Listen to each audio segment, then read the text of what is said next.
You're on.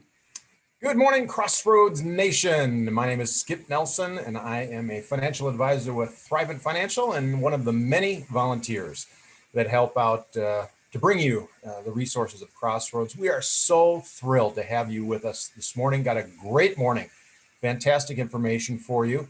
And we're fortunate that every session we have many new folks joining us. So I'm going to go through some of the many resources that 𝙀𝙀 offers. If nothing else, know that you are not in this job transition journey alone. There's many of us that have been through job transition also, but great resources through Crossroads for you. And so we'll go through and talk about some of those so you can kind of have an idea of some of the things that are out there for you. We operate out of Grace Church in Eden Prairie usually, but there's actually 3 campuses that have Crossroads meetings. Unfortunately, with COVID, none of them are in person right now, and all have been kind of rolled into the Eden Prairie meeting. And so that's what we do. And we're really hoping to get back in person, you know, with other human beings. Kind of a weird concept, isn't it, to actually get together with human beings? But man, I hope we're getting close, and I think we are, but we're not quite there yet. So just stay tuned, and we'll let you know when we're able to get together in person, and really look forward to that. We are really excited today for the presentation topics that we've got for you. Some excellent information. If you've not heard Marcia before, you are in for a treat. And so buckle up, because she's got a lot of really good information. But we also hope to give you some encouragement. And because the road of job transition can be a rough one, can it? I know when I was in job transition, it was there were some really challenging days. It's kind of like the recruiter that asked the candidate why he was in job transition. And the recruiter said, "Oh," or the candidate said, "It was just something my boss said." And the recruiter said, "Really? What did your boss say?" And he said, "You're fired." So hopefully your transition wasn't quite as unceremonious as that. But either way, we're glad to have you here, and it's going to be a fun morning. Like I said, I'm going to give you kind of an overview of the many resources through Crossroads, and also, like I said, some encouragement. So I'd like to kind of start there. We are a biblical based group, being that we operate out of churches. And so I'd like to have just a few words from the Bible, because I found that in job transition, it can be pretty tough. And it's kind of, sometimes I just didn't really know where to turn. And kind of the last place I looked to turn was the Bible. Yeah, why would you want to go there, right? Always looking for a lot of the resources, but it's a pretty darn good one. And it's amazing some of the things that are in there that really are helpful in the journey. But from my standpoint, in my job transition, I'd started my own company out of college and built a multi-million-dollar company from nothing. And so I was pretty darn proud of that. And I had a business partner, and I became a national expert. And it's amazing how, as we progress in our careers, sometimes we're kind of defined by our career. For me, that was the case. I was always Skip, the guy who started the business, Skip, the business owner, and Skip, the boss, Skip, the national expert, whatever. And sometimes I found that became kind of the focal point of who I was. Things of the world, whether it's job title or things, you know, how much we earn, you know, we put our value in things that are really of this world. I just borrowed my wife's wedding ring to make that point. But whatever it is, it's really not where the most important things are. And I found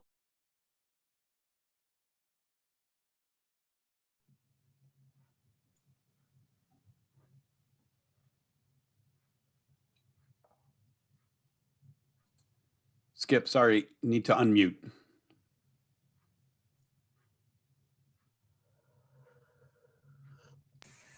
Goodness gracious. Good morning, Crossroads Nation. I'm sorry. I've been blathering on here and been on mute. Technology, huh? It's great to have you. We're going to go through a lot of stuff today, and I'll get through it quickly. I'm so sorry that, that I was muted. Sorry, Skip, you were only muted for the last 30 seconds or so. Got it. All right. Well, then you didn't miss much. But it's great having you, like I said. And as I was just saying, in my own job transition, I found that a lot of times I define myself by what's in the world, and really not the way it's supposed to be. I was defined by my title, the fact that I was a business owner, and all that, and it really wasn't how I should be defining myself. But a lot of times I think that happens, and maybe you have done that too in your career, that you kind of define yourself by your career, not really you. And the example that I made was things of the world, like my wife's wedding ring that I used as, as an example. But that's really not where we're at, right? It's not about that. It's about things that are way beyond our career. And that's really what defines us. And that really comes from the Bible. And so I found that as I stumbled through job transition, I had no clue what I was doing. I had no clue about resources that were available. And I was kind of stumbling through, still trying to define myself by this career that was gone. I didn't have it anymore. I didn't have my company anymore. That was kind of what I was had defined me my entire professional life. And so I kind of stumbled into, oh yeah, the Bible. And really there are other things that need to define us that have nothing to do with career, have nothing to do with title, have nothing to do with things and things of this world. And there was a part of the Bible that really spoke to me in that regard, and it comes from Romans 8:5-8. And it says, "Those who live according to the flesh have their minds set on what the flesh desires. But those who live in accordance with the Spirit have their minds set on what the Spirit desires. The mind governed by the flesh is death, but the mind governed by the Spirit is life and peace. The mind governed by the flesh is hostile to God and does not submit to God's law, nor can it do so. Those who are in the realm of the flesh cannot please God." And so if you're struggling like I did in my job transition, make sure that you're focused where you should be. And that is not on things of the flesh, not on title, not on money. And obviously we got to make money to pay our bills and all that. I don't mean that, but I just mean defining ourselves by that. And make sure you're turning to people and the Bible and His Word to help guide you in the process. And you will be well served in doing so. Would you join me in prayer? Kind Heavenly Father, thank you for your word. Thank you for your guidance and your encouragement that you provide. You know the struggles that we are going through. You know that the questions we have that are unasked, Lord. And I just ask that you are with every person on this call this morning and help feel your presence, Lord, as we go through this challenging process of job transition, Lord, and guide us and help us to the other end to find a new job, a new career, something beyond anything we could imagine. In your kind and heavenly name, amen.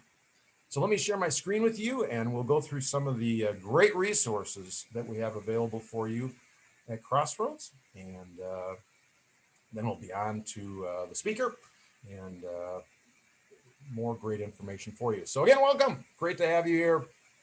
It is a great day at Crossroads, and my slides are not moving now. Let's see.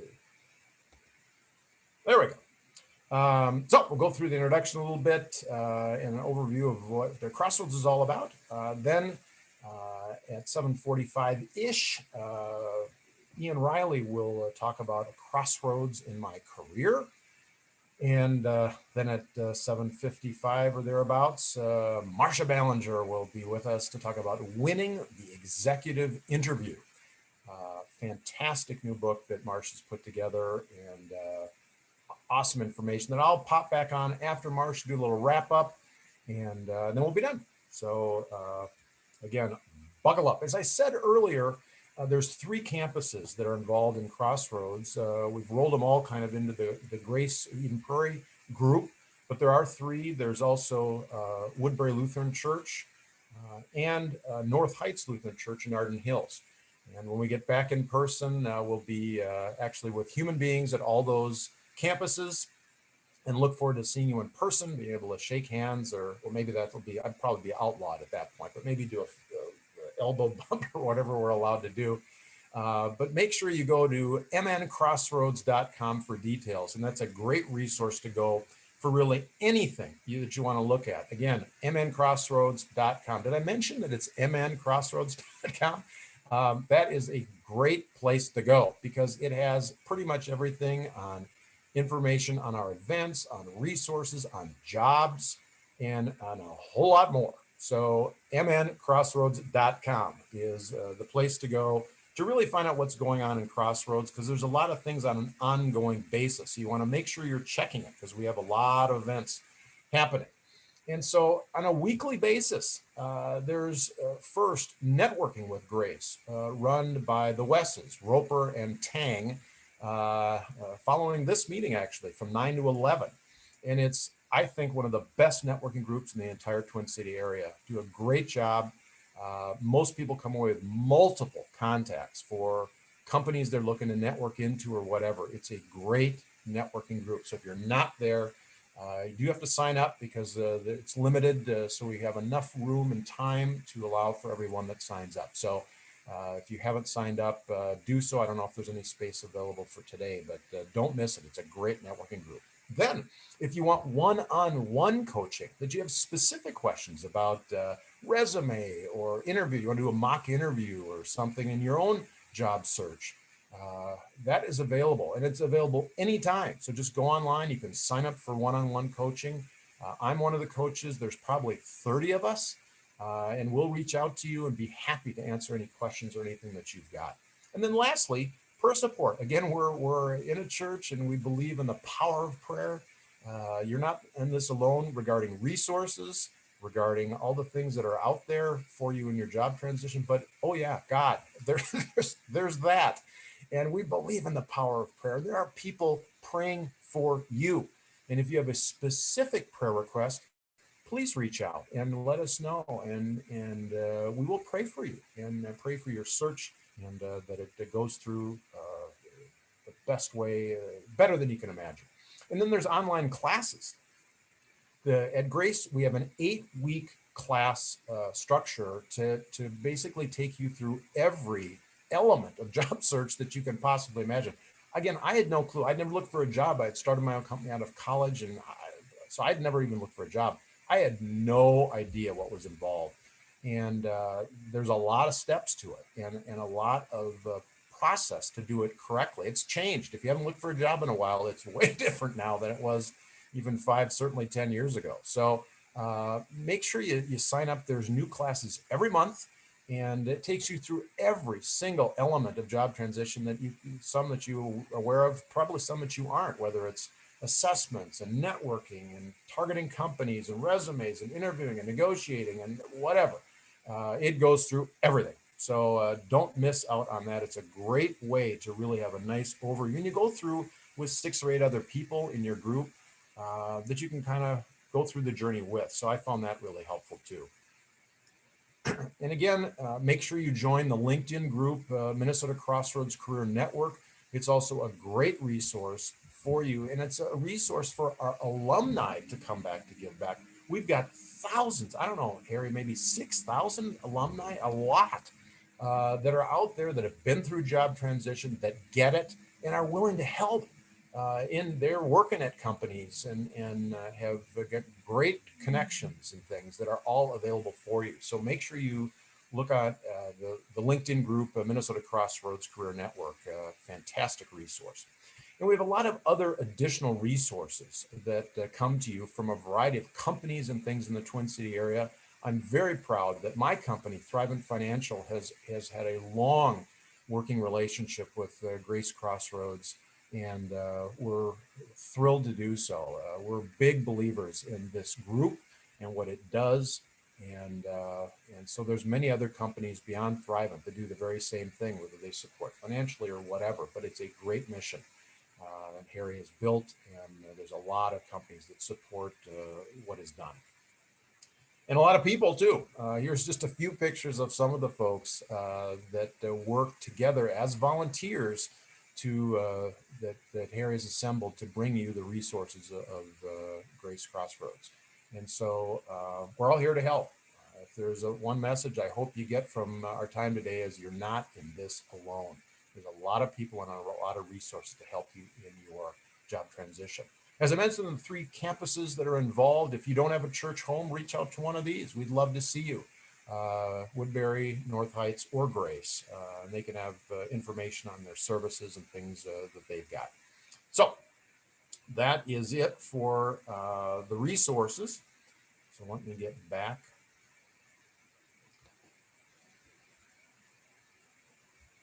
And we will continue. There we are.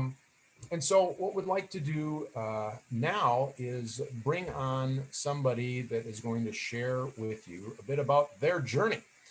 Ian Riley was with Target for many years, had a very successful career there, and did what you do like in any job transition. You leave the corporate world and join a church, right? I mean, that's just kind of the normal way to go, right? We never know where we're going to go on job transition. Ian's got an amazing journey and he's going to share it with us now. And so good morning, Ian. Welcome. Hey, good morning. Thanks so much for having me. Really privileged to be with you folks this morning. I think it's just wonderful that you have this great network. And of course, as a pastor, I just love that there's an opportunity to get prayer support. I just have seen within my congregation just how challenging job transition can be, and it just can kind of turn a world upside down. It's just so helpful to have some church community and some prayer support. So I just think this is all wonderful. Really privileged to be a part of this. As Skip said, my name is Ian Riley, and I am the campus pastor for Grace Church Chaska. So it's Grace Church's first multi-site in the Chaska area. So I was at Target for about 14 years, excuse me, and my latest role at Target, I was the senior manager of vendor supply chain partnerships. And for me, it was a really cool role. I was working with Target merchants, Target vendors, Target merchants, Target distribution, and then our vendor partners.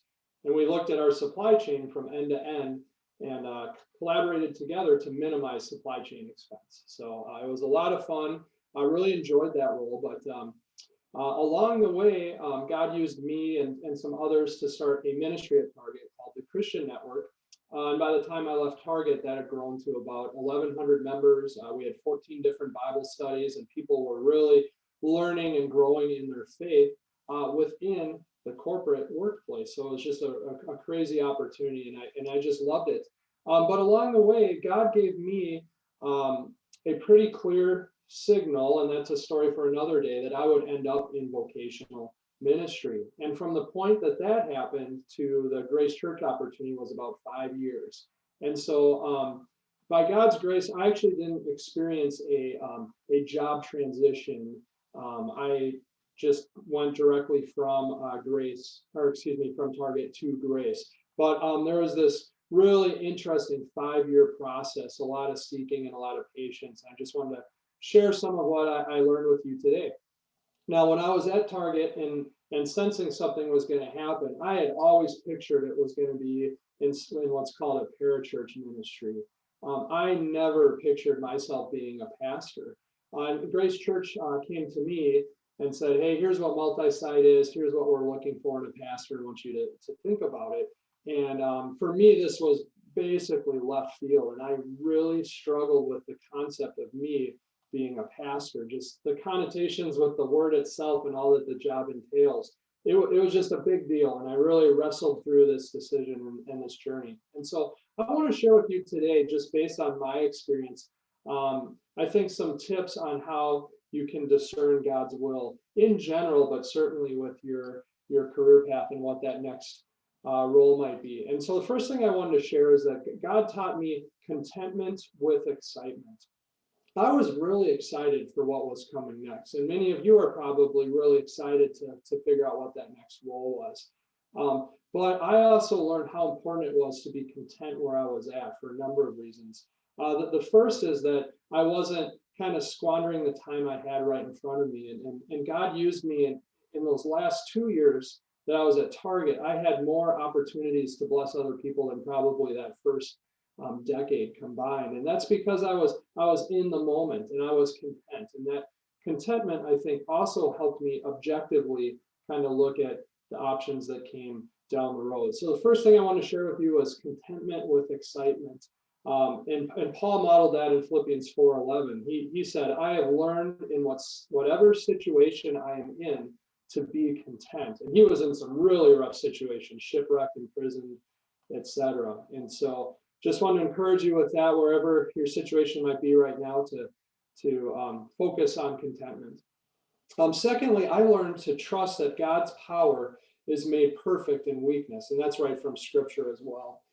You know, I can say with humility now that I'm the right guy for the role. I can see how God's been using me, and all glory to God for that. But back then, I really struggled. Again, me, a pastor, you know, and I was thinking so long-term and big picture, church leadership, being on stage on a Sunday morning, weddings, funerals, all of these things, all of these unknowns. And I was really wrestling with that. But Jesus taught us to not worry about tomorrow, because today brings enough trouble of its own. And so God was teaching me to just take it step by step. And yeah, go to that breakfast meeting and learn more about it.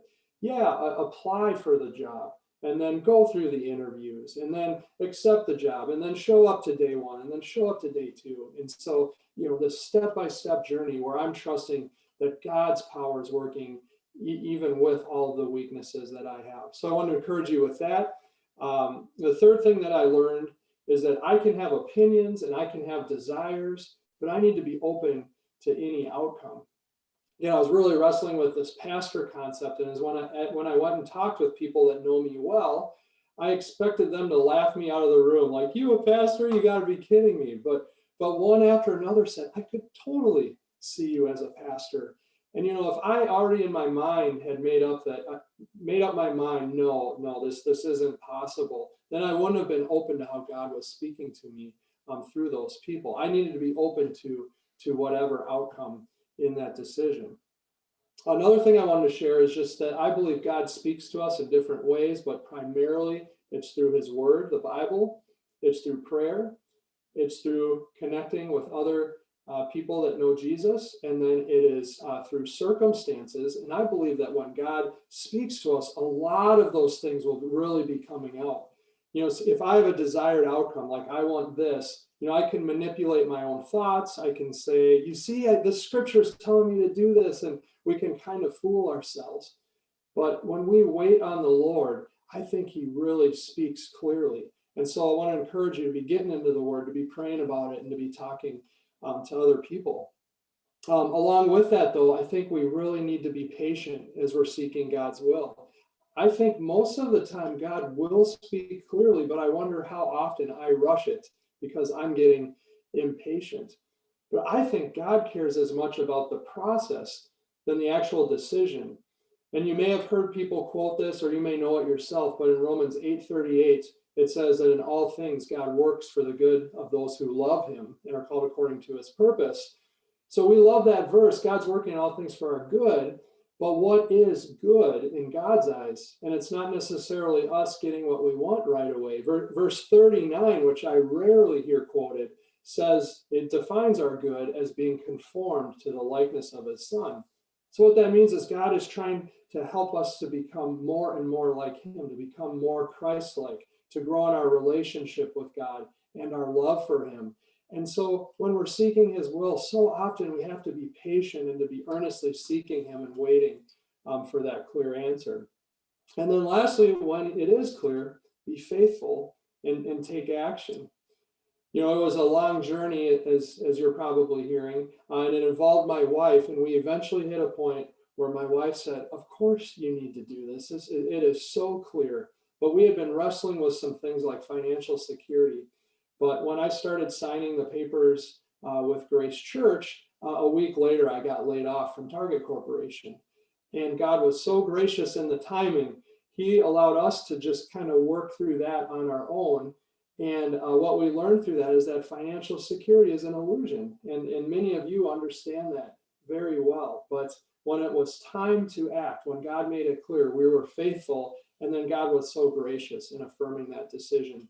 So that's kind of my career transition in a 10-minute nutshell. I hope you found some nuggets there. I hope you're blessed. I hope you're encouraged by it. And again, really grateful to be a part of this. Thank you. Great. Thank you, Ian. What a great story. And what a great reminder that, man, when all else fails, right? Turn to God. Yes. And that's so inspiring. So thank you for sharing with us this morning. Next, you are in for a treat. If you had not heard this woman before, she is amazing. Marcia Ballinger is a award-winning author. Most people in job transition have heard of the 20-minute networking meeting. I think one of the best networking meeting books out there. She and Nathan Perez wrote that book and has helped so many people. And Marcia continues to help people and has written another book called The Executive, The Winning Executive Interview. And just a whole nother level of help and certainly information that is good for executives and non-executives alike. But we are so fortunate to have Marcia with us this morning, and I can't wait. I've got my pen and paper. I'm ready to take notes. And so looking forward to hearing what you have to say. Good morning, Marcia. Good morning, and good morning, friends. I do consider us to be friends. I don't get up and have coffee at 7:30 in the morning with just anyone. So thank you all for joining me. Although I will say that if I had Skip Nelson every morning to be gracious and welcoming and Ian to be inspirational, perhaps I would have the capacity to be up for 7:30 coffees on a daily basis. But thank you so much. It's wonderful to have the opportunity to share with you a little bit about interviews and the critical nature of interviews in the job search process. I noted all of the fantastic resources available to you at Crossroads, and the seminar series had all of those various elements about attitude and planning and resumes and networking and intention about specific organizations. And one of those chunks was interviews. It's toward the end, right? And the interview component is rather fraught because it is toward the end of a funnel. We maybe made 50 networking calls, and we maybe made a number of contacts, and we maybe spiffed up our resume, and we maybe created a specific cover letter, and we maybe did some research, all of that to get to this moment. So a lot hinges on an interview. And for that reason, we think about them with significance because they are really significant. My business partner used the analogy that talking to an executive search firm or talking to a recruiter or talking to the HR executive at an organization to learn more and learn the details is like getting a home inspection report. You think you know about the house because you've seen it online and you've maybe seen some written materials and you've seen some pictures, but you really got to dig in and get the home inspection report. You want to get that report on this employer to assess if it's right for you. They want the home inspection report on each candidate. And so I do think that that's an appropriate analogy. It's almost like finding a house online that we love. You're not going to quite buy that house, right? You're going to go take the tour. And an interview is that tour. It's that home inspection report. You, no matter what level you are in the organization, are probably $1 million decision for your company. Take your salary times 10 or 15 years, add the cost of the benefits that you might be paid by the organization, add in the cost of real estate if you're going to have an office or even a cubicle, cost of training and travel and the management that might assist you. And all of a sudden, it's a really expensive decision that they are making and that you are making. So what's an interview? An interview is a home inspection report. It's a home tour, and it's $1 million decision. So organizations, if they were seeking a piece of equipment for the shop floor, would never purchase a piece of equipment from just a brochure. They're going to go see it, kick it around, ask around, how does it work, try it out. That's what an interview is. So we know it's critical to our job search process. What I'd like to do today is talk about some of the things that I've learned over my 20+ years in the executive recruiting space. And we'll sort of put it in the format of secrets of winning the executive interview. And I'm going to let you in on some of the secrets that I've learned, not necessarily from the thousands of interviews that I've conducted. I do interview candidates for the jobs that I recruit for. My firm is actually a specialty firm. We recruit leaders of nonprofit organizations and are a 7-person Twin Cities-based executive search firm. So certainly I interview candidates. If I'm doing the search for the CEO at Big Brothers Big Sisters or the Chamber or Ronald McDonald House Charities or whatever, I'm going to be out recruiting the best candidates and interviewing them. But that's not what I wrote the book about. What I wrote the book about was my experience over the last decade, sitting in the back of the room, sitting in the corner, observing my client organizations, typically the board of directors or the CEO, interviewing the candidates, and the candidates coming in for their interviews for a CEO job or a vice president job.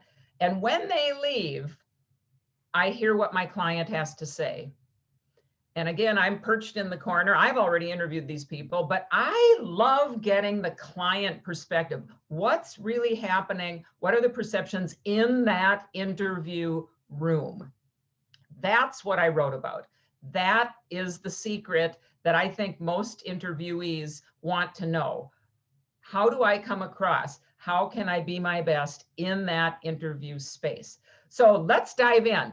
I mentioned that I'm going to talk about some secrets of interviewing. Some of them are going to be painfully obvious, like everything we wanted to know, we need to know, we learned in kindergarten. There's going to be some of that, and there's going to be some nuggets in there as well.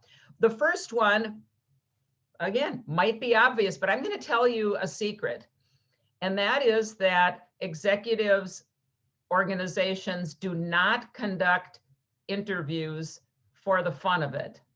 Yeah, the interview book is not available on Kindle. Somebody has asked. Thank you for that. But it is something I will think about, although this book came out in 2017, so I better get on the stick. When you think about an interview, your organization that's invited you in is inviting you in because they probably, likely think you are a good fit for the job. Again, I have never met a board of directors that interviews people for the fun of it. I've never met a CEO that had a couple of hours extra every week, and so they thought they'd spend it interviewing some unqualified candidates. You are invited in. If you are invited in for an interview, please know that it's highly likely that they think you can do this job. The interview is about validating, possibly comparing, possibly learning more and assessing. So an interview is an elevated conversation. They probably believe you can do this job, and it's an opportunity to ensure that that's the case. I think you should go into an interview with a slightly different attitude than I'm going to prove to them that I can do this job. It's much more subtle. It's much more nuanced. Another secret is the question that a lot of people ask me, maybe it's the most common question about interviews, what are they looking for? Marcia, if you could only tell me what they are looking for.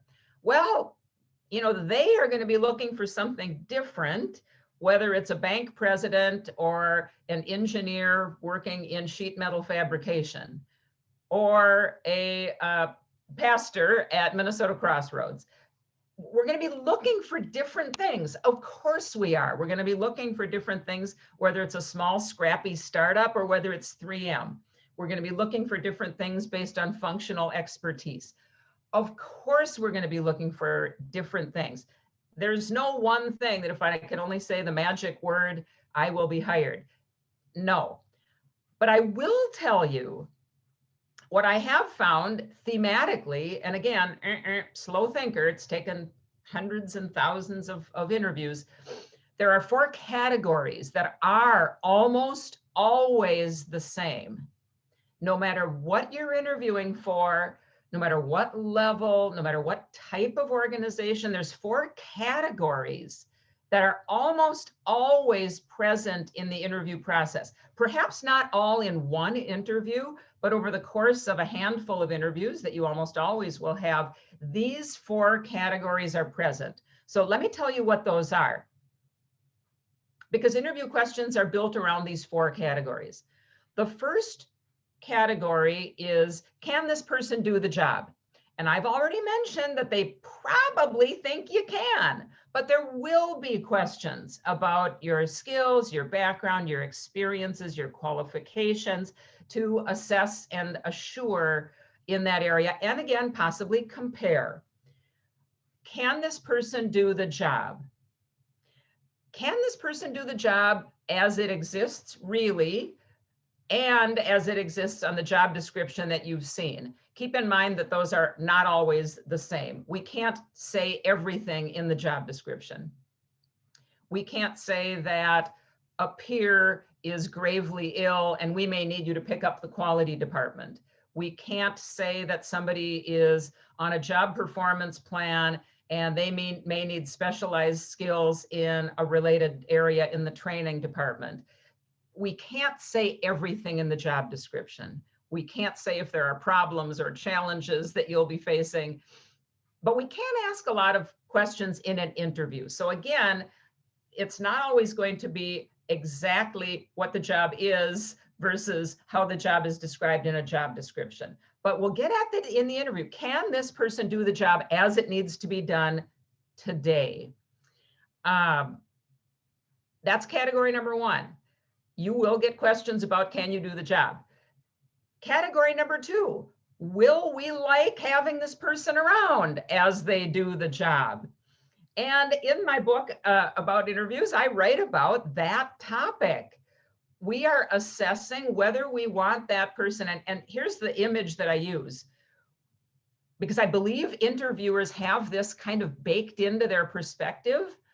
Will I like having this person around in the Monday morning staff meeting? Now, it could be a every other Tuesday staff meeting. It could be a once a month Zoom meeting, but you get the concept. How will this person be? How will they show up as a member of our team, as a peer, as a boss? And I write about some characteristics that are critically important to be a valued member of a Monday morning staff meeting. And I asked a ton of people and I observed a ton of conversations about this. What's really meaningful when we're looking for someone to join our team that we trust with this body of work? And here are some of the things that emerged. Number 1, we want that person to be honest above all. Number 2, we want that person to be authentic and put on the table what's real. If you are acting in an interview, I've said this before, if you are acting, fold up your notebook, pack up, and head home. Interviews are not acting. They are not obfuscating. They are not putting on the dog. They are you being your very real self, because authenticity comes through. Authenticity, self-aware, discerning is critically important. Again, everyone's making this $1 million decision. It's big. So we're bringing a discerning sort of a posture and results orientation. Those are the things that bubbled up in all of my conversations that I had testing this concept about who do we want with us on Monday morning or whenever we have our staff meeting. It's not about saying I'm honest. It's about being honest. It's not about saying that I'm authentic. It's about being authentic. And so having these characteristics guide our behaviors throughout the interview is absolutely critically important. So can the person do the job? Will we like having this person around as they do the job? Category 3, how risky is this hire? So let's talk about that a little bit.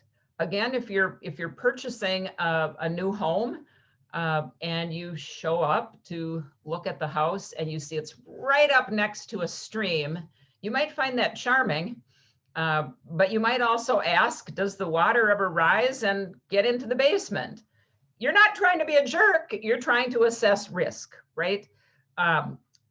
So similarly, an interviewing organization is going to assess the risk of every hire. If you have a lot of job hops, they may ask about that. Again, no one's trying to be a jerk, but they are going to assess the possible risk that you'll stay a short time. Do you have long gaps in your resume? Again, they may ask about that as a risk mitigation. Have you changed sectors? There are some folks that go from consulting, come in-house, go back into consulting, come back in-house. Now they're back in consulting and they're interviewing to come back in-house. An organization's going to ask about that. Are you really serious when the siren song of a fancy new consulting organization calls you 6 months from now? Again, it's simple risk mitigation, just like you do when you make a critical decision. So we'll be prepared for that. Sometimes when someone asks me a question about a 6-month stint that I had on my resume at some point, I get prickly. And so what I like to do is be prepared for all of these questions about short tenures or gaps or hops or sector changes, et cetera, not because it's personal, but because they're doing exactly what I would do if I was buying a house, buying a giant piece of equipment, making another $1 million sort of decision. Someone has asked me a question about ageism. And can I speak to ageism and interviewing with a younger person? Well, let's talk about that because I think it might fit in the category of risk. Maybe somebody might say, well, Marcia, I am in my 60s, so be it. Someone might think, well, Marcia's possibly someone that might not work for 10 more years. And gosh, none of those are legal. None of those I would agree with.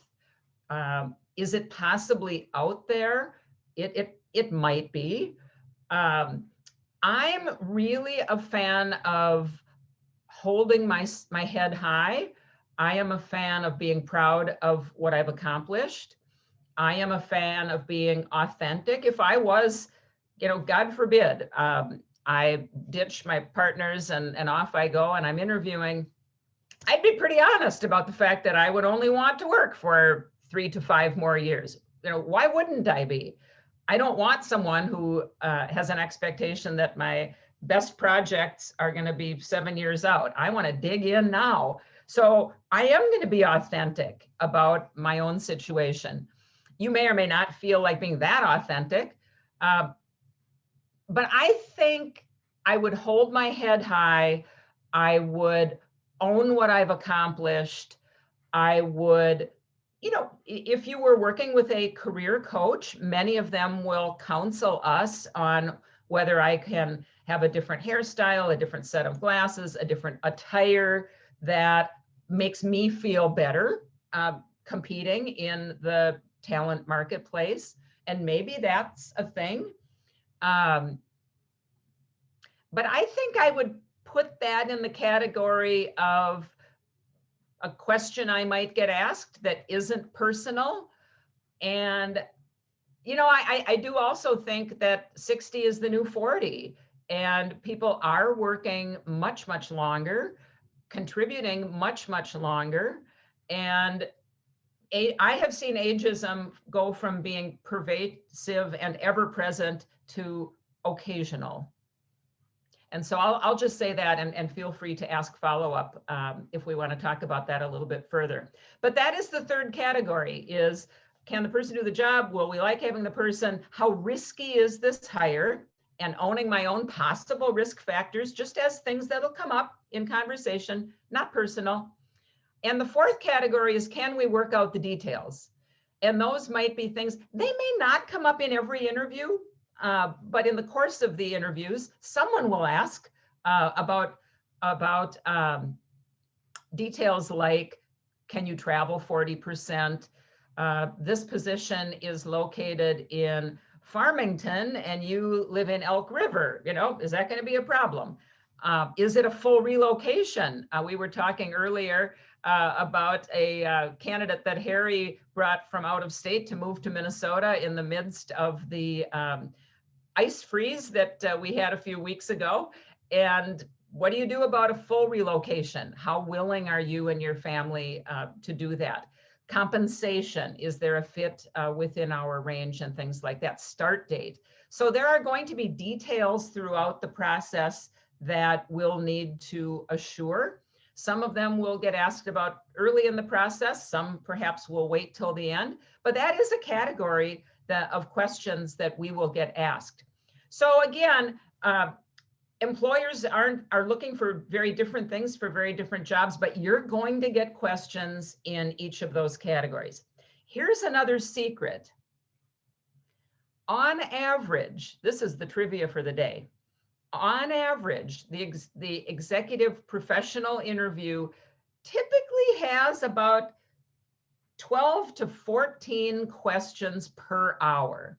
So if you are set up for an hour-long interview, probably they will ask you around 14, 13, 12 questions, lots of questions. Enough questions so that we don't have to add every single thing in the kitchen sink in question number one. Don't do that. I've seen candidates, the very first question, and another thing, and my management style, and my background, and my interests over here, and my motivations, and let's talk about this. On and on and on and on and on and on and on. Don't do that. Know that you'll get some questions about your work, experience, background. Know that you'll get some questions about style and approach, how you lead, how you work with others, communication. Know that you might get some of these questions about details and risk mitigation. In all, there will be several questions. This meeting, you know what? There's many things about an interview that are similar to a networking meeting. And one of the things that I discovered in my networking meetings that we write about in the 20-minute networking meeting is, you called the meeting, you run the meeting. That's just sort of how organizational life goes, right? If you called the meeting, you run the meeting. You don't plop down and wait for the other person to run your meeting. Well, this person invited you in for the meeting, sort of figuratively speaking. The organization invited you in for the meeting. They will run the meeting. And I have seen people many times, I'm cringing in the corner. A candidate comes in and says, okay, well, I'd like to tell you a little bit about myself. And then I'd like to ask you some questions. And then I'd like to tell you a little bit about this. And then I'll show you my portfolio. No. They will run the meeting. They have questions planned. Let the interviewer lead the meeting. Let the interviewer ask the questions. That's sort of a basic respect and self-awareness, going back to the style piece that we talked about in the Monday morning staff meeting. If someone shows up at their first Monday morning staff meeting, it railroads over everybody else, and the normal process, the normal agenda, grabs it and tells other people how the meeting's going to be run, that would not be acceptable. But that's what they're going to take from a candidate who comes in and tells the other individual how to run their own interview. We're not going to do that. We're also going to answer the question that they have asked and not cram it all in. So how do I prepare for an interview? And I do think preparation is critical. We go through a little bit of that for every interview, I think is important. and I do talk about that in the book. What I suggest is taking the position information as you understand it, knowing that it's always going to be less than 100% of reality, but you've got a job description, likely, and you've got some qualifications or key responsibility sets, but it's probably broken down into some categories. So in my left-hand column, I'm going to write those categories of the types of qualifications. In the middle category, I'm going to write my own, it really bullets, so it might be senior level sales experience. And in the middle category, I'm going to write 20 years in medical device sales, 10 years earning President's Club, 3 years top sales rep, et cetera, et cetera. So I've got my bullets just to jog my memory about my background. In the third column, I want you to rate yourself high, medium, or low in every one of those categories. So let's just say there's 10 categories. One might be sales experience, one might be budgeting experience, one might be staff management experience, one might be sales training, one might be working with the product engineering group, one might be knowledge of our industry, whatever it might be. I want you to write those down, bullet out your own experiences, highlights, how would you capture that? And in your final column, rate yourself high, medium, or low in each one of those items.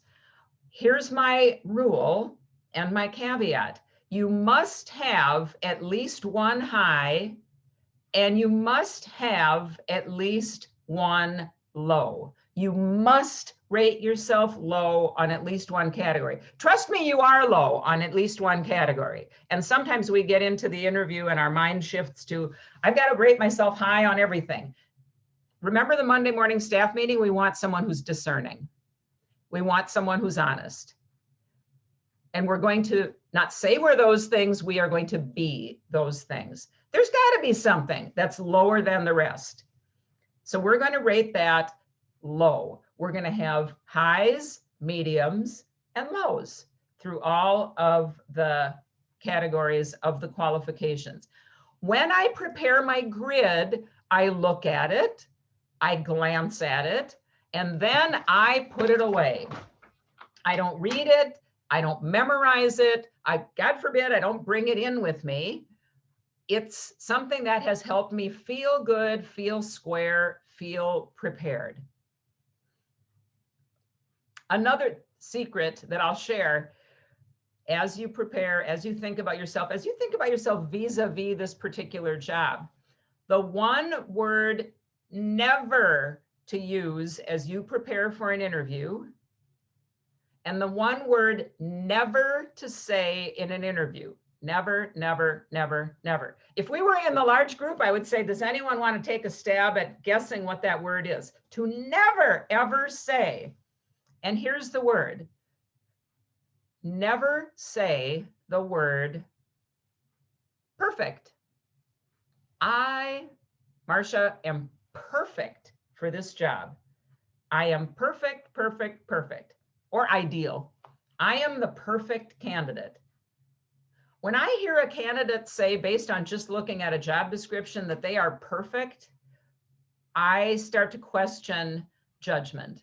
How can I possibly know if I'm perfect based on a job description? I don't know the people. I don't know the culture. I don't know the challenges. I don't know what's keeping the staff up at night. I don't know what the organization is running into. How has COVID affected this organization? How can I say I'm perfect based on just what I've seen? I can say it looks really interesting. I can say I see a lot of areas of commonality. I can say I'm really drawn to the opportunity and I would seek to learn more, but I will never say I'm perfect. Maybe at the very end of the search, as when Ian was signing the contract, that's the moment to say, I feel that this is the perfect fit. But in order to show that you have thoughtful, professional judgment. Don't use the word perfect early on in the process. We are still discerning. They are still discerning. So let's talk a little bit about some common questions. I'd like to let you in on the secrets of preparing for common interview questions. And I am going to suggest that we never memorize our answers, but that we do understand that there are some questions in an interview, and I've got lots of them that I write about, but let's talk about a handful this morning. Let's be prepared generally for some of the most common interview questions. The first most common interview question is called "Tell me about yourself." Can you tell me a little bit about your background? Can you tell me about yourself? Maybe take a short tour through your early life, your career. That's almost always one of the first couple questions, isn't it? Tell me about yourself. Why would somebody ask me to tell them about themselves when they've read my resume, right? They read it a while ago to decide to bring me in for an interview. They probably, if they are doing what they should, they've proofed it or read it right before your interview to remind themselves. And they probably have it in front of them during the interview, right? At least that's what I tell candidates when I prep them for interviews. I say they read your materials a few weeks ago. They've invited you in. They probably will read it the day before, and they'll probably have it in front of them during the conversation. So tell me about yourself is not a reread of your resume. As a matter of fact, anything you tell them that's on your resume and going through everything that is on that document is not additive. It's not new. So keep your "tell me about yourself" to just a couple of minutes. It's almost like the 1-minute discussion about yourself in a networking meeting. Really very, very short.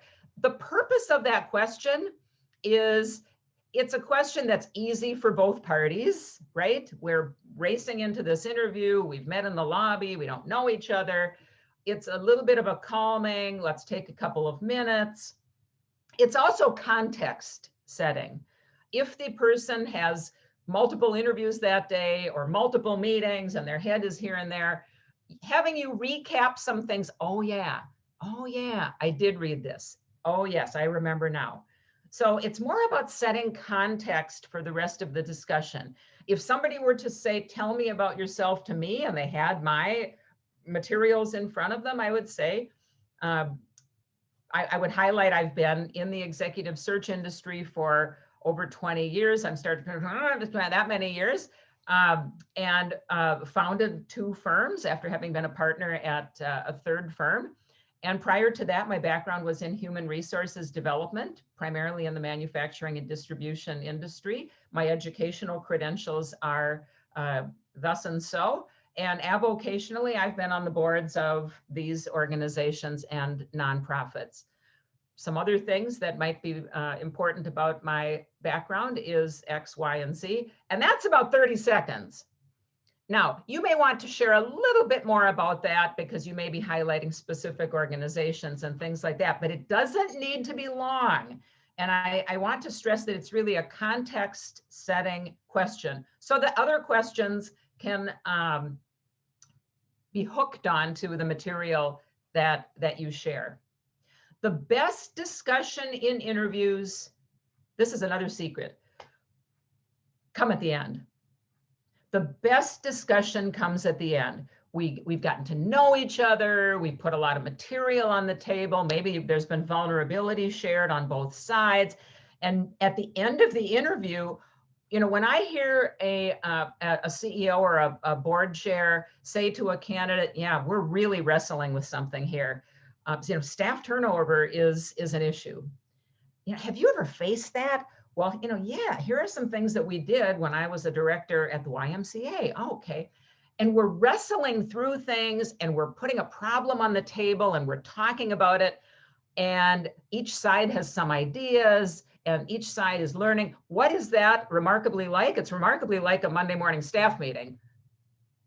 where all of a sudden we're not interviewer and interviewee, we're peers. Or we're organizational partners, we work together.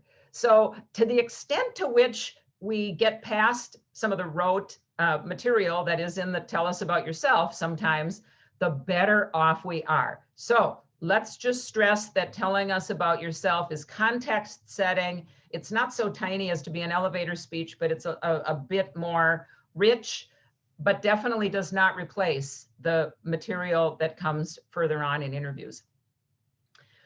You will almost always get a question about your strengths.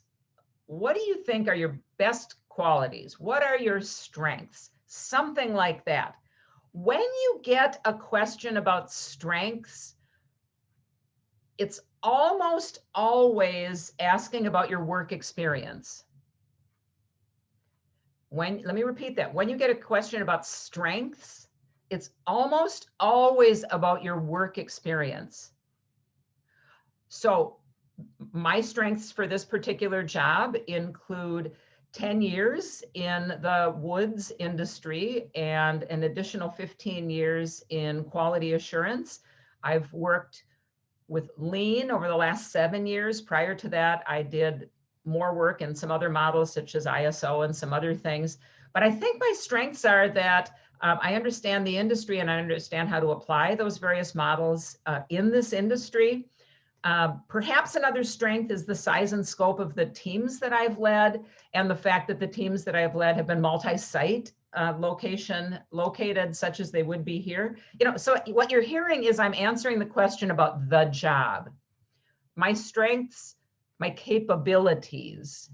When you hear the word strengths, think capabilities around the work experience. Don't answer a question about strengths by talking about style. Other questions will ask about style. So for example, the previous question, what are your strengths for this job? If I were to say my strengths are that I'm a people person. I love people, I love to communicate, I love to collaborate. I'm a team person, really. How helpful is that? They will ask the team questions in a team question. A question about qualifications, strengths, background is about background work experiences. Sometimes you might get a question on the flip side. So let's talk about that. What are your limitations or what areas? I use the word growth edge, and I'll ask a candidate pretty routinely when we talk about a position, what are your areas that fit really, really closely, and what might be some growth edges, or someone might say limitations. Good news, good news. No need to be frightened, no need to be upset, no need to be shocked, no need to have a blanched look or expression. You know what your limitations are because on your grid, you rated yourself low, right? You have that right in your hip pocket. What are your limitations? So I might say, my limitation for this particular position is while I have worked in lab settings, I haven't worked in distributed lab settings, and the exchange across regions and the exchange of information even internationally would be new to me. And I would need to learn about how some of my work in the lab is translated for other geographies and for other purposes that your sister organizations might use that information. That would be new. That would be new for me. Some of the ways I've thought about addressing that is, I've got these mentors. I would look into this resource. I would read this book. In the line of work where I am, recruiting for heads of nonprofits, fundraising is almost always a critical attribute. And some candidates, they may have phenomenal experience managing staff and being mission driven and setting strategy and working with boards and running operations. Some of them may or may not have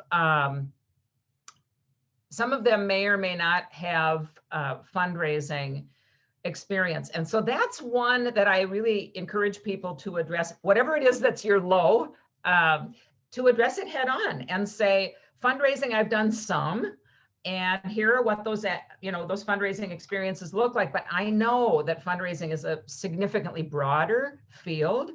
And what I would do is, and again, the person's done a little bit of research. They would say, I would begin by joining AFP, the Association of Fundraising Professionals, and I would get active. And I would find my way to Indiana University, where they have many courses on fundraising for new presidents. And I would take that ideally in advance of starting. And I would get into a postgraduate certificate course on nonprofit with a focus on fundraising. So the person has thought about that. To me, that's good news. My pre-planning has led me to have a thoughtful answer. I'm not going to paper over it, and I'm not going to try to say my little bit of fundraising plus, taking a course is equivalent to someone who has 20 years as a vice president of fundraising. I'm not going to be that. I'm going to rely on my fundraising director. I'm going to continue to learn and grow, and I'm going to keep that right in front of me. I'm going to set clear, I'm going to set myself up as a learner in that attribute. And I'm going to hold that attribute as highly important. Someone has asked a question going back to the grid. On my left-hand column, I'm going to put the qualifications required of the job. Again, it could be fundraising, program management, strategy setting, staff management, whatever it might be.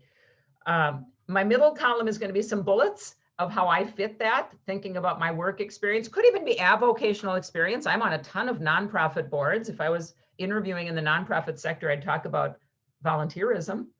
And then my third would be my high, medium, and low. And my high, medium, and low may also have, I'm going to rate myself high because my staff 360 came back and best manager I've ever worked for. That might augment my high rating, right? In my low category, I might make a note, I would, why no, I don't speak Spanish if we are setting up a plant in Mexico, but I've discovered that there are some immersion programs or something like that. So I've got my grid that helps me come in being really authentic, proud and honest and authentic. There will be questions about management style. And as I've said before, don't answer questions about work experience and background by talking about your style.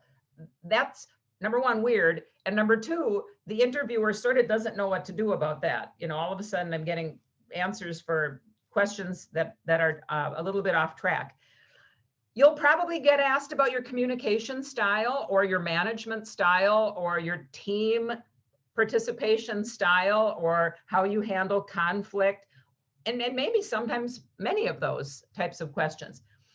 Let me tell you, there's a couple of ways to answer those questions. For example, if someone were to say, what is your management style?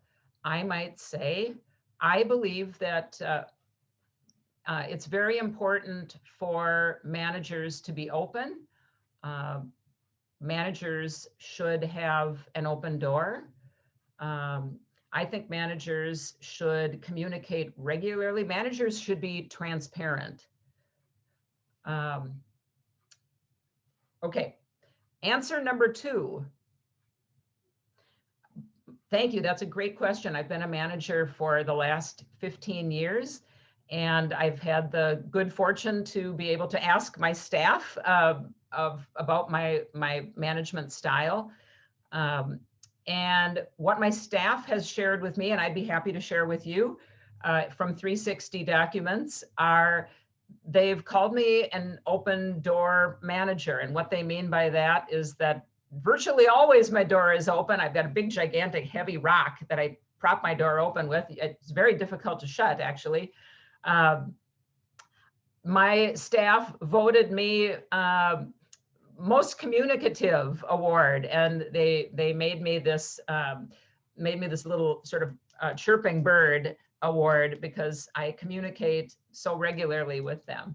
I've also had the good fortune to take some assessments, and I've learned that my style is an ENFP, which means the E being extroverted. I do love to talk through, and I love to put things on the table and talk things through as a team. And my performance appraisal, my most recent director used the following sentence, which really was very touching.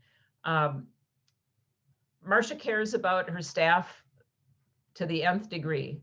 Marcia communicates with her staff as thoroughly as if she were communicating to herself and keeping everybody in the know at all times. Okay, I'm just making things up, but do you hear the difference between real live stuff in answer number 2 and philosophy in answer number 1? Don't ever answer a question about your leadership style with any other material other than your leadership style. I don't want to hear about gurus and books that people have written. I don't want to hear about what I think other people should do. I don't want to hear about the example of the best boss you ever worked for, unless they ask, what's the best boss you ever worked for? I want to hear about you. If you don't know your own style, ask. Send an email to 5 people that used to work for you. Give me some words. What are some words that you would say describe me? Go online, take the Myers-Briggs, buy the book Strengths Finder and take your Strengths Finder. Take the DISC or the Profiler or any other assessment. If you've done those assessments in the past, let me tell you, it is never impressive when somebody says, I took a bunch of those tests, but I don't remember them. Know what they are. Real live stuff about yourself from real live other people is the most powerful way to answer the question about management style. Another common question, and somebody has asked this in the chat box, why did you leave your previous employer? Oh, goodness, that's the one we dread, isn't it? Why did I leave my previous employer? Okay. Well, we go back to the Monday morning staff meeting, and the first thing we want is honest.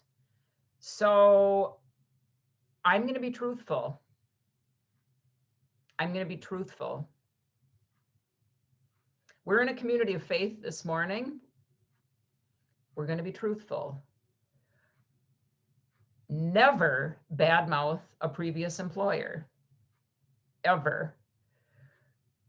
We're going to be truthful. And I've thought so long about this particular question. If you were laid off, and that can easily be corroborated, say I was laid off. I mentioned the YMCA earlier. I am aware that in a cost-cutting measure, the YMCA did lay off an entire layer of executive directors of various camps. You can imagine, camps aren't running. And so if I was caught up in a layoff, I was caught up in a layoff. If my job was eliminated due to cost-cutting measures, due to COVID, my goodness, we all understand that. My job was eliminated along with a couple of others as a cost-cutting measure, as a consolidation, as part of a merger, as a change of direction. My job was eliminated.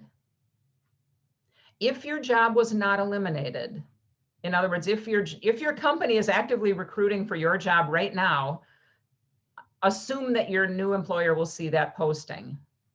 And again, don't ever say you were laid off when you were fired. Don't ever say I was part of a mass layoff when it was an individual situation. And don't ever badmouth your former employer. How do we do that? Okay, I wrestled, I watched and watched, I played around with language, and this is the best I could come up with if I was let go. Probably let's just start by saying the person on the other side of the table has also been let go or fired, okay? Let's just put that on the table. This is not unique to me. or their spouse, or their partner, or their children. It's happened to everyone. I was fired. Now, how do I address that? Here's the best I've got. Yeah, thank you for asking that. In my previous position, my boss did come to me and started the dialogue that things weren't working exactly as they should. And I have to say that I agreed. So my boss and I worked together to plan an exit. I honored my boss and my employer's right to have the appropriate person for their new direction in the seat. And I've stayed in touch. We're in very good terms, and I absolutely wish them the best. That's what I could come up with that meets almost everything we want: to be honest, to be authentic, to be self-aware, to be discerning, to be gracious, and to say it was initiated by them. Did you catch that? Did you catch the nuance? My boss started a dialogue that things were not. And you know what? Don't say any more than that. Most people answer that question with 3 times more information than they actually need. I'm in the back of the room squirming because they should have just stopped. When you say that, stop. Somebody could say, well, what was the directional difference? Well, maybe you could say that. I really felt strongly about not investing in a new geography at this time before we shored up our current region. And my boss and I didn't see that exactly right, or see that exactly the same. Okay, but what I have done is acknowledge and own that my boss initiated the conversations. What I have done is held my head high. What I have done also is acknowledge I still have good relationships. That's critically important. So that's the best I have come up with. Somebody has asked the question, what if I'm still actively in a role that you are looking to leave? Well, then you're in the catbird seat in terms of that kind of question. I'm in my job. There are many things that I love about it. There are also many things that draw me to this position, and I'm looking forward to continuing to explore whether this may be a fit for me in terms of some of the things that I'm seeing, whether it's elevated title, closer to strategy, larger size and scope, newness of product line, bigger geographic reach, more depth, whatever it is that I'm looking for in my new position. But I'm actively employed. I'm so grateful. I'm exploring a new opportunity that gives me X, Y, Z, and I look forward to continuing in this dialogue. Perfect. One other question that comes up that gets us a little bit nervous is questions around compensation. And I've devoted a whole chapter to that. It's changing, even since in a few years since I've written this book. I really feel that I should go back and rewrite that chapter, because we are moving into a much more open, published compensation marketplace. So you might find that. You might find that the compensation for the job you're seeking is published and open and transparent. That is increasingly the case. Certainly in the nonprofit sector, it's becoming exclusively the case, because it is a way to deal with equity to categories of people, women and diverse communities that have been traditionally undercompensated. If you are undercompensated, such as I was 30 years ago, when you start in your career, men made more than women. And then every subsequent job, you just get a raise based on where you're at. Women and people of color have historically been undercompensated throughout their careers. So nonprofits for sure, but some companies too are going to this is what the job pays. And if you're a traditionally undercompensated community, great, here's what the job pays. If you are a traditionally overcompensated community, terrific, this is what the job pays. If that's not the case for a job that you're interviewing for, somebody might ask you about your compensation. And this goes back to sort of knowing yourself and getting square. If you are interviewing for a job as a director of accounting in the financial services industry, and you've been in a director of accounting in the financial services industry, and that's the job you're interviewing for, you're probably in the range, you're probably in the range. So I've never had a problem blurting out, here's where I've been. I've been in the 110 to 140 range. I've been in the 80 to 120 range. I've been in the 300 to 350 range. I've been in this range with various perquisites, and that's the range that I'm comfortable. Or I've been in the 180 to 240 range with various perquisites. And today I'm comfortable in the 160 to 200 range. I'm comfortable in the 160 and up range. I'm not, I really see that as, again, someone answering in that category. Can we work out the details? Is this person in our price range? They usually ask you that question early in the process to discover, is Marcia in the range? If she's in the range, let's keep talking. No one is making you an offer typically when you first get that question. So do not think that numbers that are discussed early on, maybe by the HR department in a phone screen or something, is an offer. It is not. It's to say, is this person in the range? So we can send them on to multiple interviews and not get to the end of the process and discover she wants 350 and we're paying 275. She wants 90 and we're paying 60. We're just going to sort of get that fit piece out of the way. So number one, don't get stressed. You're not locked in. Say what's real for you. Don't play coy.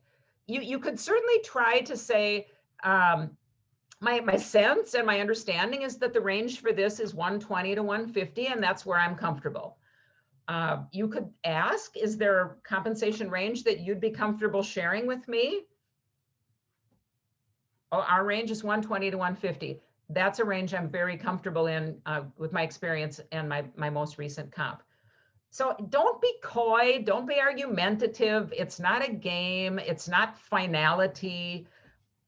When you get an offer letter, that's the time to say, oh shoot, the offer's 115. I was more comfortable in the 120 to 150 range. Oh shoot, the offer's 120. Yes, that's a range I am comfortable in. I'm hoping for something a smidge higher because I recently completed my MBA. Whatever it is, the time to negotiate is when you have an offer. We're not negotiating when someone asks that sort of baseline, are they in the range, ballpark sort of question. We're going to be gracious. We're going to be honest. We're going to be authentic. The one question never to ask in an interview. We'll wrap up with that one. The one question never, ever, ever to ask in an interview is, how did I do? So, Marcia, do you have any questions for us? Yes, I do. You should come in with questions, by the way. You should come in with some real, live, thoughtful questions that you sincerely want to know. If it's your boss, I would ask, what do you like to work for? If it's your peer group, I would say, what's the person like to work for? How do the group of you work together? If it's HR, I might want to say, what's the culture? What do people value most about working here? If it's someone who sets strategy, who may have a sense, what are some opportunities on the horizon that you're excited about? What's keeping you up at night? You know, ask what you sincerely want to know to make your decision about whether this is right for you. But the question never to ask is, how did I do? What, Mrs. Interviewer, do you think of me? That is a terrible question. It puts the person on the spot. Maybe they haven't seen the other candidates. Maybe it's a panel interview and they're all looking at, trust me, I see that all the time. Panel interviews are looking at each other back and forth. I don't know, what do we say? What do you think? What do you think? Don't ask that question. It's not helpful. You will never get an honest answer. It puts someone on the spot. They haven't had a chance to regroup. You can certainly say at the end of an interview, I'm really excited about this opportunity. What I have learned really makes me even more interested.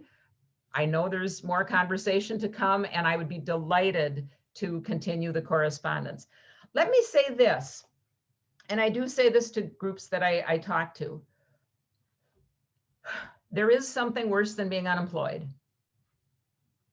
There's something worse than being in this situation where we're at right now. And that is not discerning, not really thinking about what's right for you, abdicating your half of the discernment equation and taking a job that's not a fit. And being back in this spot in 6 months, because I did that.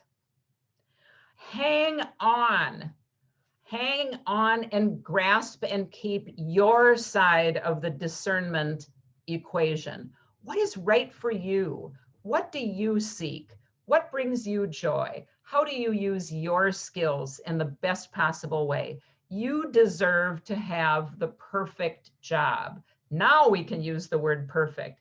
Just like Ian talked about, and just like Skip motivated us this morning, you all should and can and will have an amazing opportunity in your next position. Sometimes winning isn't an offer. Sometimes winning at the end of an interview is a new contact. Sometimes winning is being sent down the hall to a different hiring executive and getting a better opportunity. Sometimes it's a consulting project that will keep you through till you do find the next job. So again, hold your head high with a smile. Absolutely. You deserve to win the interview. And on behalf of myself and all of my colleagues at Ballinger Leafblad, I do wish you the best in your job search. So thank you very much. Thank you, Marcia. Holy smokes, I think my pen ran out of ink. I was writing so many notes, and I know there were a lot of questions that people had that we weren't able to get to. And so I'm sure if they have questions, maybe they can reach out to you directly. Would that be appropriate? Yes, have people reach out to me directly. If they read the book and still have questions, I'd be happy to have a quick call if something was unclear, or I can be additive. And I also, because we're friends, having coffee together at 7:30, I welcome you all to link with me on LinkedIn as well. And I frequently post different things that might be helpful for folks. Awesome. Well, thank you again, Marcia. Just amazing material, and I'm sure everyone was greatly helped by what you covered. As we close, a couple of things. One, for all of you online, if you would do me and us a favor, if you are from outstate, if you are joining us from outstate, would you just type in the chat box where you are joining us from? We've had people all over the country, even all over the world. And so we'd be just thrilled to hear about anybody that's joining us from outstate. So please do. New Jersey, I see. Fantastic, Dan. Thank you. New York, fantastic. Oh my gosh, look at this. All over the country. Boston, Italy. Oh my goodness. Italy. How, man, that is fantastic. So awesome. Well, so wonderful to have all you there with us. A recording of the webinar will be posted at the bottom of the seminar page. And so certainly take a look at that on our website. You will be getting an email tomorrow with links to many of the things that we talked about. Again, the 8-week course on how to find a job is available to you. Networking every Thursday, going to be starting here in about 2 minutes, every Thursday at Grace. One-on-one help, you can get one-on-one coaching for any specific questions that you've got. Prayer support to support you in your specific journey. And our next webinar is actually going to be Thursday, the 11th in the evening, p.m. From 7 to 8:30, we've got Natalie Ackerman. Natalie's a wonderful woman and got fantastic information. She's going to be talking about, the topic is wow interviews and winning with star stories. If you don't know about star stories and stuff, you need to listen to that. They're incredibly powerful to serve you in your interview and be prepared for a lot of the questions that Marcia was referencing. So a lot of stuff going on. We are so thrilled that you joined us here today. And hopefully you found it worthwhile. You know, somebody once said that spring is whistling even with a shoe full of slush. So hopefully the weather will continue. Get a shoe full of slush and join us, and we'll look forward to seeing you again real soon.